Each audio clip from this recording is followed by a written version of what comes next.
he appeared, he featured on the show. But it's good. We're going to bring him back all the way from Switzerland this afternoon. Coach Adeyemi Adedeji Anthony is a coach Nigeria based in Switzerland, football coach, and he's joining us this afternoon. Coach Adeyemi, good afternoon to you. Yeah, good afternoon, Mr. Jide. How are you? And good afternoon to everyone in the studio. And good afternoon to all Nigerians.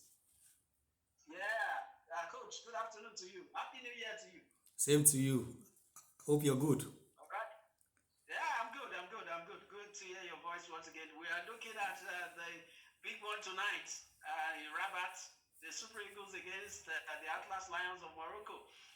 The coach, Chelle, I know he was playing, was just a mind game. He said he will, the boys are tired, but he might have to change the statics by, you notice that one of the weakness of the Moroccans is that they find it difficult playing a low block team. But I wonder, how would you want to play a low block without the quality of talents that you have in your own squad? Is that possible, Coach? Before I go to your question, thank you for having me once again. Congratulations to all patriotic Nigerians, to the lads, also to the big elephant in the locker room of the Super Eagles, which is Sekou.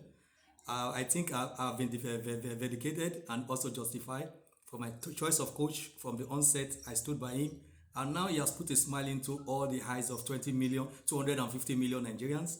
This year Nations Cup, AFCON, there is no record of heartbroken or premature death, sudden death, just like the previous one. We just thank God that everything is going accordingly. So now I'll come to your question. You asked if when you have an attacking team and suddenly you want to change to low block. You see, first thing about the coaching job is decision making, and decision making comes in diverse way. The first thing you have to do is to collect the data of your opposition or your opponent. You look at the data, how they started their game from the onset up to this stage, and you have to play them in the round of semi-final. So you have to look at all the way they play tactically, when they switch their system, how they play well with the ball, without the ball. Then you have to analyze the data, break it down, look at the team you have, look at your own team strengths and weaknesses, look at their own strengths and weaknesses, and look for the best tactical movement with the ball and without the ball, and technical dynamic form to be able to outplay your opposition. I think right now why he decided to do that, maybe he saw it that the best way to beat them is first of all absorb the pressure, see what they can be able to offer technically, then because you can come offensively to them. So you feel that I thought that maybe it was just a mind game. You coaches, there are times you just move the ball, you move away from what's happening on the field, and you start playing mind on the minds of your opponents. Do you also feel this might be a mind game, or we might see something in this direction that you have said? It's two-headed sword. It can be a mind game. It can also be that's a decision you want to take, because you want the fans to know that when they surprise, when they see the player playing low block, they should be in surprise because you have said it on the air. First thing you have to understand as a coaching job, when you want to play every match is different, every position is different.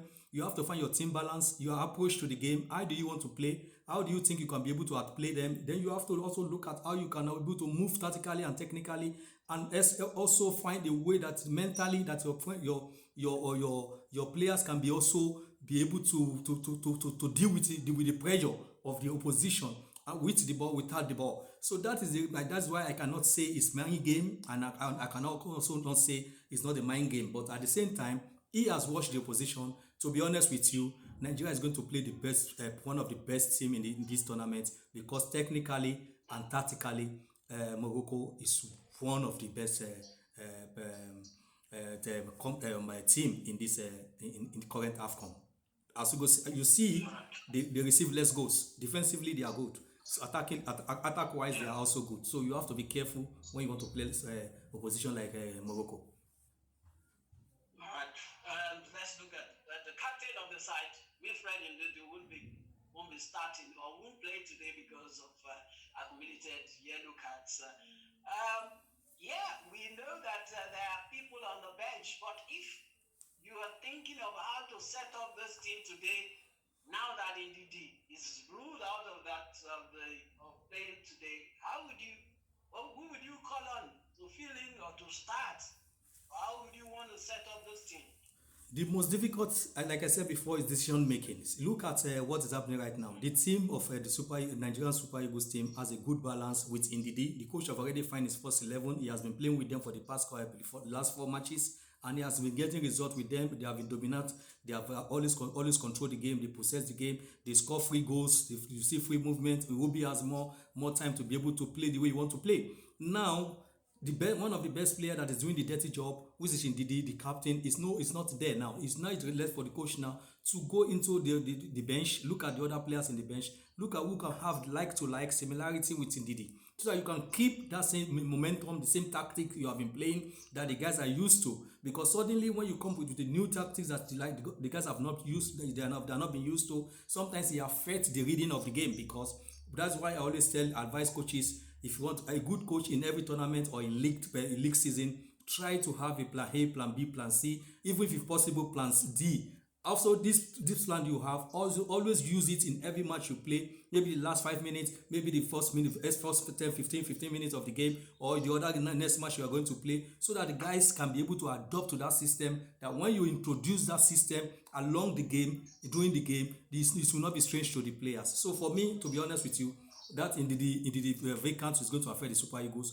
but there's a player who can replicate what Ndidi has done. It's left for the coach now to be able to fish that player out in the reserve bench. Any question? My colleague there, I don't know whether he has a question for you. Well, good afternoon, sir. Good afternoon, sir. Yes, sir. Well, I've watched the Moroccans. I see that they've not met a formidable team like Super Eagles. I watched their game with Tanzania. They struggled to beat Tanzania. In fact, Cameroon showed them a lot of respect. If Cameroon didn't show them, have played very well, like attack them, probably the narrative could have been different. Don't you think that our own team, like our attack, is Osime, Lukman, Adams, they are going to give them, a tougher time, more than what they've been experiencing from the beginning of the competition?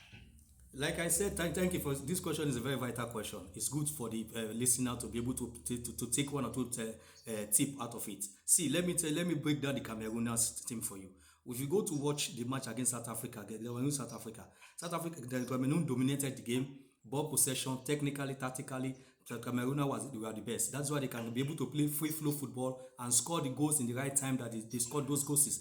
But in the match against Morocco, the Cameroonian coach respects Morocco a lot. He changed his tactics. There is a player that is one of their key players that plays central midfield for them. In that match against Morocco, he played him in the 3-5-2 playing system. He played him in the left side, which is in the flank.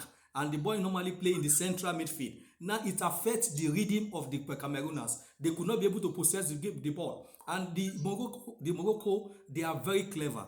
What they do, and that's what they're going to do against the Super Eagles tonight. What they do is they try to contain you. They try to make you to make failure in your own half. They try to dominate the game, to dictate how they want the game to play. When you have the ball, no chance for you to play. When they have the ball, they take possession of the game. So that is how they play. I think that is the reason Eric Chelle is thinking that he don't want to go toe-to-toe with them in ball possession. You want to try first of all absorb them and later then come to the right type of system you want to play. But for me, if I'm in the position of Eric Chelle, I will not give my style of play to my opposition. I will go back head to head to them, because me too, I'm so good in dynamic form, ball possession, dominating game, free flowing football, good passes and goal scoring in this Super Eagles. But if you have to play defensive, I think it's going to be a lot of pressure for the Super Eagles. That is why Cameroon lost. So if Nigeria can be able to go head to head with them, it will make it easier for us, because the Moroccans, they are also afraid of us. If we don't know, they are afraid of us. They are talking about our players the way we are talking about them. All right, Coach Anthony, thanks for joining us this afternoon. We hope that after tonight's victory, we can still come back to look at, do a review of all that went down in today's game. We hope you will join us then. Thanks for talking to us, and thanks for joining us all the way from Switzerland. Thank you for having me. My message to all the people that have goes against Richelle. Success have so many friends. Now they have come together to support Richelle. Please keep moving, keep supporting him. It's our country. Forget about whatever coach that comes. What's important is Nigeria first before any other person. Thank you very much for having me. Have a wonderful day ahead. All right. And you too. Thanks for joining us. We got